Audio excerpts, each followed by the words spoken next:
Adrian Mercer had spent most of his life believing that preparation could defeat chaos. From the outside, he appeared untouchable, the founder of Mercer Dynamics, a global technology empire worth billions, a man known in business circles as someone who never lost control. Newspapers praised his discipline, competitors feared his precision, investors trusted his judgment the way sailors once trusted the North Star, blindly but completely. But Adrian's confidence was not arrogance. It never had been. It was survival, something carved out of hardship, not handed down from comfort. 20 years earlier, he had grown up in a cramped apartment in Baltimore, Maryland, watching his father's small business collapse under the weight of betrayal. His father had trusted partners, real people with firm handshakes and warm smiles, and those people had stripped the business down to its bones and walked away without looking back. Adrian had sat on the kitchen floor the night his father wept over the paperwork, and in that silence, something shifted permanently inside him. He made himself a quiet promise that he carried every day afterward. Systems fail less often than people. Machines can be fixed. Processes can be audited. People, however, are capable of anything. By the time he turned 50, that belief had shaped every corner of his life. His mansion outside Charlottesville, Virginia, looked less like a home and more like a command center assembled by someone who understood that safety was never a given. Biometric locks guarded every entrance. Motion sensors lined the garden paths between the hedgerows. Cameras monitored every corridor, every stairwell, every blind corner where a shadow might move without explanation. His security chief, former military officer Marcus Hale, once joked that breaking into Adrian Mercer's estate would be harder than entering a federal vault. Adrian had not laughed at that. He had simply said, "That's the point," and moved on to the next item on the agenda. Among the 11 staff members who worked the estate full-time was a woman named Clara Mendoza. She was not someone most people noticed. She cleaned the marble floors in the east wing before sunrise, polished the banisters in the grand staircase, checked the maintenance logs for broken fixtures or leaking pipes, and moved through the enormous house with the quiet efficiency of someone who had long ago made peace with going unobserved. She rarely spoke unless spoken to, and even then her answers were brief and practical. She did not attend the staff socials or linger in the kitchen after her shift ended. Adrian knew her name. He had signed her employment paperwork 3 years earlier, but beyond that, she existed at the outer edge of his awareness, another component in a carefully organized household system, reliable and unremarkable. What Adrian did not know was that Clara paid extraordinary attention. She noticed things that others walked past without a second glance. The way certain lights stayed on longer than their programmed schedules, the rhythm of the guards' nightly patrols, reliable as clockwork, but also, when you watched long enough, predictable in ways that made her uncomfortable. The faint mechanical sounds behind the walls that told her when a ventilation panel had been opened, or when something in the basement had changed. She had never voiced any of this to anyone. It was not her place, she told herself. She was the housekeeper. What did she know about security? But lately, something had made her unease sharpen into something closer to alarm. It started with small things. 2 security guards swapped their shifts on the same week, both citing personal reasons. 3 cameras in the north corridor were suddenly listed as under maintenance, with no technician assigned to repair them. The cellular signal booster that kept the estate connected to the outside world began cutting out at irregular intervals, brief enough to seem like ordinary interference, but frequent enough to form a pattern. Clara noticed because she happened to walk past the network monitoring panel one morning and saw the log entries. She did not fully understand what she was reading, but she understood enough to know that multiple systems failing at the same time was not ordinary bad luck. Still, she said nothing. She wasn't security, she was just the housekeeper. 3,000 miles away in San Francisco, Adrian Mercer sat in a glass-walled corporate boardroom on a Thursday afternoon, reviewing the final pages of a financial projection report his team had prepared for a potential merger. The numbers were orderly, precisely formatted, the kind of document his analysts spent weeks constructing. He read it the way he read everything, methodically, without rushing, not moving forward until he fully understood what was behind him. And then he saw it. A single number buried in a subsidiary cash flow analysis. It was small, barely worth a second glance to most readers, but Adrian had built his career on the details others missed, and this particular figure reminded him of something he had encountered years earlier, an irregularity that had appeared right before a corporate sabotage attempt nearly destroyed Mercer Dynamics. The pattern was not identical, but it was close enough to make something tighten in his chest. He did not raise the issue in the meeting. He said nothing to his assistant. He did not call Marcus Hale or alert any member of his security team. He simply returned to his hotel that evening, canceled his scheduled Friday flight, and booked a red-eye home for that same night. He told no one. The decision was based on nothing he could fully articulate. No evidence, no confirmed threat. Just the deep instinctual awareness of a man who had spent his whole life watching for the moment before things went wrong. Instinct saved his life. He drove himself from the airport just after midnight, the October countryside dark and cold around him, bare trees bending in the wind along the road that curved toward the estate gates. He entered his code. The iron doors opened as they always did. He parked in the side courtyard and let himself in through the private entrance beside the library, the one that bypassed the main foyer. Inside, the mansion was silent. Not the ordinary quiet of a sleeping household. This was something different. A held breath kind of silence, the kind that presses against your ears. Usually one of the night staff would be somewhere in the building, footsteps in the kitchen or the low sound of a television from the security station. Tonight, there was nothing. No voices, no movement, just the faint mechanical hum of the ventilation system running in the walls. Adrian reached for his phone. No signal. He stood very still, staring at the screen. The estate had a dedicated internal booster that guaranteed connectivity even in the deepest basement rooms.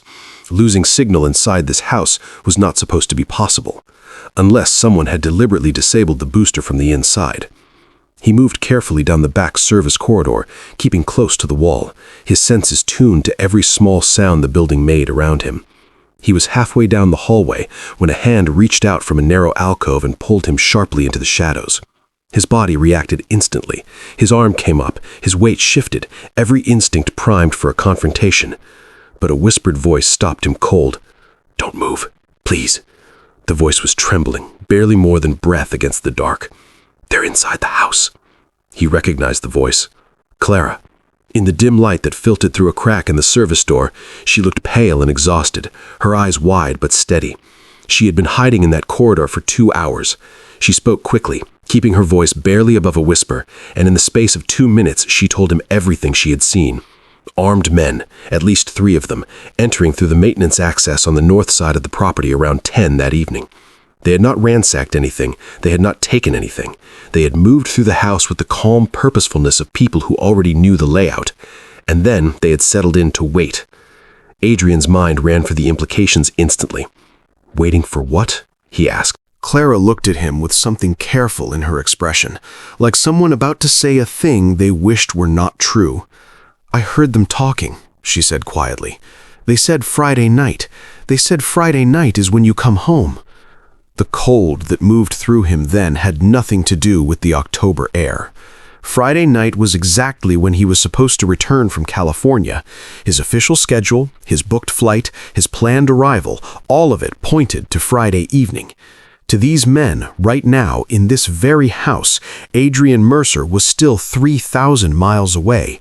They had prepared everything around that assumption.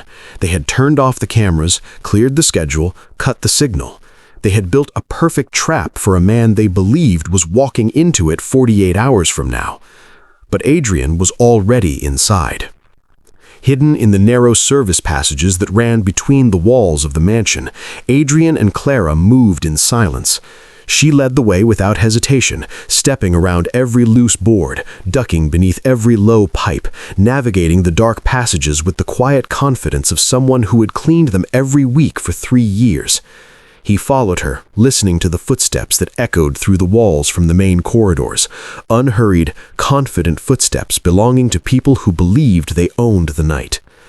In a room that adjoined the wine cellar, 2 of the intruders spoke for a stretch of several minutes, their voices carrying through the ventilation gap. What Adrian heard confirmed what he already suspected. Someone from inside his own organization had helped them. Someone who knew the camera rotation, who understood the staff schedules, who had the access required to quietly pull the threads of his security system apart over the course of weeks. This was not a random event. It was engineered, and it had nearly worked. Adrian looked at Clara in the darkness of that hidden passage, and something shifted in the way he saw her. "How long have you been in here?" he asked. "Since 10:15, she said simply. She had heard the men enter. She had understood immediately what was happening. She had made a choice to stay hidden, to wait, to keep herself alive long enough to be useful, and then she had been useful in the most profound possible way. 2 hours in the dark, alone, surrounded by armed men in a house that had gone silent. Not a trained soldier, not a security professional. The housekeeper, the quiet woman no one had bothered to notice. "You stayed," he said. She met his eyes. Someone had to. They reached the basement server room, the only system on a closed, isolated network that the intruders had not been able to touch. From there, Adrian made contact with external authorities, and within 40 minutes, the night outside the estate filled with lights that belonged to people on his side of the equation. By the time the sky began to lighten toward gray, it was over.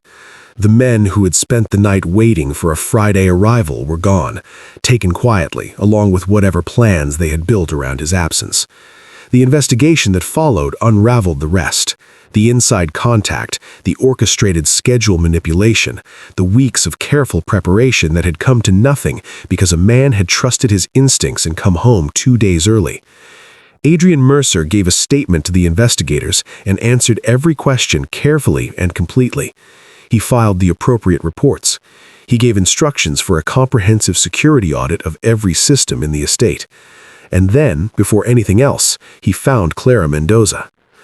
She was sitting in the kitchen with a cup of tea she had not touched, staring at the surface of the table with the distant expression of someone coming down from something very large. She looked up when he came in and started to stand the way employees always stood when he entered a room. He shook his head. "Stay," he said quietly. He sat across from her and was silent for a moment. "I owe you my life," he said finally. She shook her head slightly, as though the idea embarrassed her. "You stayed," he said again, "in the dark, alone, when you could have run." She looked at him with a directness that he had never seen in her before, or perhaps had simply never noticed. "Running didn't seem right," she said. "You needed to know." He thought about his father, sitting on a kitchen floor in Baltimore. He thought about systems and what they protected against.